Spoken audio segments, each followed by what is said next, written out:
what is the actual agenda for today? How to be a leader and how to understand a leader with the changing environment. When we talk about the changing environment, it is all about the digital transformation that is happening all across the world. Everyone, when you talk about word digital, comes that IT, maybe the internet is requirement, maybe the innovation is need to be there. That is how human resource is management linked with leader transformation and organization. This is termed as digital leader, digital transformation, and digital organizations that sync together to bring changes into the environment. When we talk about digital leader or digital leadership, it is actually what the capability of a leader to pursue and motivate the opposite individual. Maybe you are motivated by your boss working into an organization. Maybe you are motivated by your colleague. He could be one of the leaders. Maybe school students are motivated by the faculties they are teaching. Us being every individual can be a leader because in one or the other way you can motivate somebody. But when we talk about digital leadership, how is it different? How that leadership and digital leadership has made a difference in the market, how that shift is there. So, firstly, we need to identify that how leadership comes into the role. When we talk about leadership, one has to be a leader. When we talk about that, one has to be a leader is not somebody who ask the individual to follow. It has to be that people voluntarily follow you, people voluntarily support you. So these are certain mountains that you have to reach for making a lead, making an individual follow you, or making an individual to be with you, or to make that individual feel that yes, this leadership skills are there. And that is the most important fact we should have. So, firstly, moving ahead to self discovery and personal growth. When we talk about personal growth and self discovery, we all know that what is our strengths, what is our weaknesses. Do we actually work on them? Throughout the process of our cycle of evolving ourselves, we keep on understanding the work that what we are doing, but do we really work on our weaknesses? Do we really spend time in things that are not done by us? That is where self discovery and personal growth comes into the picture. Today, when we talk about, we have somebody graduates from BBA, BCom, other different specializations of graduation.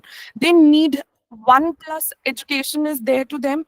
Now they have to have post graduation for their better growth now, or maybe they wanted to set up into an entrepreneurship startup because they have that much courage to do that and they want to do that. That is where you are discovering yourself, that where you want to go, what is your next step that you have to take, where you actually have to reach, what is your goal. You are discovering yourself to come down to the growth, that what is actually needed from you, what is something that you have to create among yourself to mark the journey, that by understanding your strengths and working on the areas of your weakness, that is where we are actually personally developing and growing ourselves.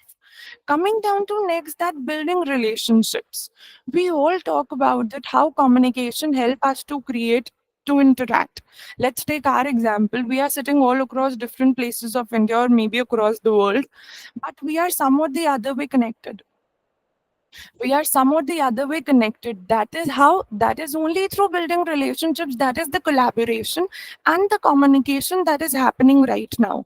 That is what is termed as building relationships. I might learn something from you today and you might learn one thing from me today. That is where we are working as together to make and groom ourselves. That is where we work on our, by identifying that we are good at this, but we are not good at one thing, and I might learn from you. Coming down to different cultures of how that building relationships and discovering ourselves help us to create the vision, strategy, and execution to it. We talk about that we have to do masters after graduation, but what is the pathway? Who decides that we have to do masters? Is there it is written somewhere that we have to do it? Is it something that it is mandatory? Like, is it something that is mandatory to be done? No, that is what we chose for ourselves. That is where we are finding a vision to reach somewhere, and how we are going to reach is that is the strategy we build for ourselves, and how we bring that to a reality. That is what is one skill that is needed, that is the execution we talk about. Every single step of the leadership foundation create every individual a leader for himself or a herself, to build that among himself or herself, that yes, either I can be a motivation to somebody, or I might be motivated by the opposite person whom I'm getting collaborated, or whom I'm making a vision for myself.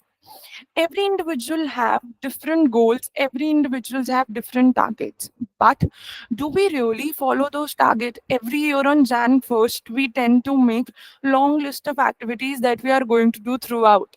Basically we talk new Basically we term it as new year goals or new year resolutions, but do we really work on them? That is the difference of us and a leader, that how this fountain is reached by a leader, and how a normal individual tend to tries but lead leaves in between. That is where, now moving to next slide, when we talk about how leadership traits make us different, and how that leadership and digital leadership traits are different. We talk about digital transformation, but what is actually digital transformation? It is just that we are connected. Leadership transformation, sorry, digital transformation is just by improving processes, people, and all across the environment around us. That is not just the destination we want to reach, it is a complete cycle of processes, or the journey that we have to come up with. You can't say that today I have reached a destination and that is what is called as digital transformation. No, because after a span of maybe 30 days, or maybe after a span of 1 year, there might be a new digital technology coming, and your past digital technology does not work. That is where we need to identify, or we need to find out that throughout the cycle of our journey, how we have to evolve ourselves, or how we have to evolve as a human, that how managers are evolving to leaders, how leaders are shifting down from A skill to B skill to make their life better. Most importantly, the people around leader is better. So, coming down to certain leadership traits that help us to be a digital leader into the present scenario, because motivating, persuading, influencing an individual is quite common. Everybody does it in one or the other way. I might be motivated that into the morning you guys are here joining this webinar just to have some knowledge. In one way, I'm motivated by you. You might be influenced by 2 to 3 statements that I have quoted right now. You might be persuaded to go ahead into the direction of human resource just because you have heard something into the webinar and taking ahead. That is, all such things are termed as leadership traits, but how they are different from digital leadership traits, that is the fourth and most important. Coming down to visionary thinking. When we talk about visionary thinking, that is the one trait that is most important for a leader to have. Where you want to go, what is your vision, where do you see after 5 years, where you are seeing this organization after 5 years, or maybe 10 years, where what sort of improvement you want in yourself. That is termed as visionary thinking. What is the vision